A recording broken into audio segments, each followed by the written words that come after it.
Hello friends, हमारे session to the point Haryana GK में आज हम बात करेंगे हरियाणा के साहित्यिक स्रोत यानी हरियाणा के लिटरेरी सोर्स। हम आपको बता दें, किसी भी राज्य किसी भी देश का इतिहास जानने में अहम स्थान रखते हैं वहाँ के साहित्यिक स्रोत। और हम बताएंगे आज आपको हरियाणा के साहित्यिक स्रोत और बताएंगे इन साहित्यिक स्रोत से एग्जामिनर आपसे एग्जाम में कैसे क्वेश्चन पूछ चुका है। चलो स्टार्ट करते हैं आज का सेशन। हम आपको बता दें, ऐतिहासिक स्रोत में आते हैं पुरातात्विक स्रोत, मौद्रिक साक्ष्य आदि। लेकिन आज हम बात करेंगे उन ऐतिहासिक स्रोत में से साहित्यिक स्रोत। हम आपको बता दें, सबसे पहले हम साहित्यिक स्रोत में बात करेंगे पौराणिक स्रोत। पौराणिक स्रोत में हम आपको बता दें, स्कंद पुराण के कुमारिका खंड में हरियाणा शब्द का उल्लेख है। एग्जामिनर एग्जाम में क्वेश्चन पूछता है कि हरियाणा शब्द का उल्लेख निम्नलिखित में से किस में है, तो जिसमें एक ऑप्शन होगा स्कंद पुराण के कुमारिका खंड में हरियाणा शब्द का उल्लेख है।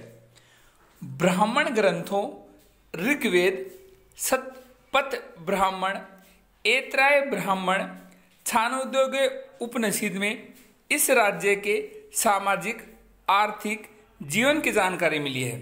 यानी इन सभी में मिली है हरियाणा की सामाजिक आर्थिक जीवन की जानकारी। अगला, हरियाणा के कुरुक्षेत्र में महाभारत ग्रंथ की रचना महर्षि वेदव्यास द्वारा की गई थी। ये जानकारी हमें साहित्यिक स्रोत से मिलती है। महाभारत के नकुल दिग्विजय में रोहतक का वर्णन मिलता है हरियाणा का।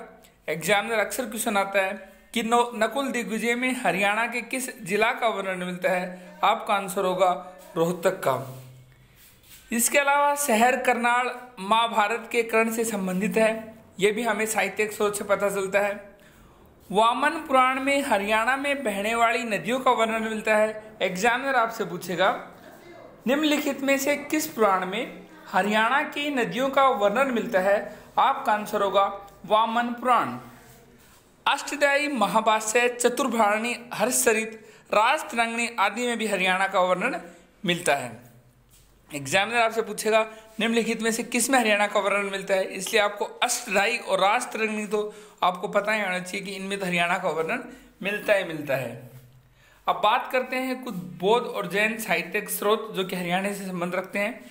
सबसे पहले बौद्ध साहित्य मंजरी, मनाकाय व दिव्य दान में हरियाणा की जानकारी मिलती है।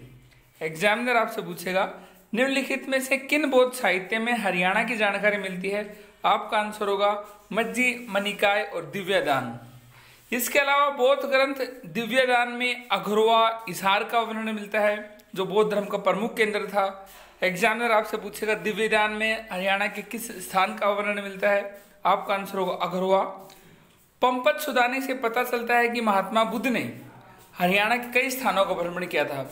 एग्जामिनर आपसे पूछेगा निम्नलिखित में कहां से पता चलता है कि हरियाणा के कई स्थानों का भ्रमण किया था बुद्ध ने।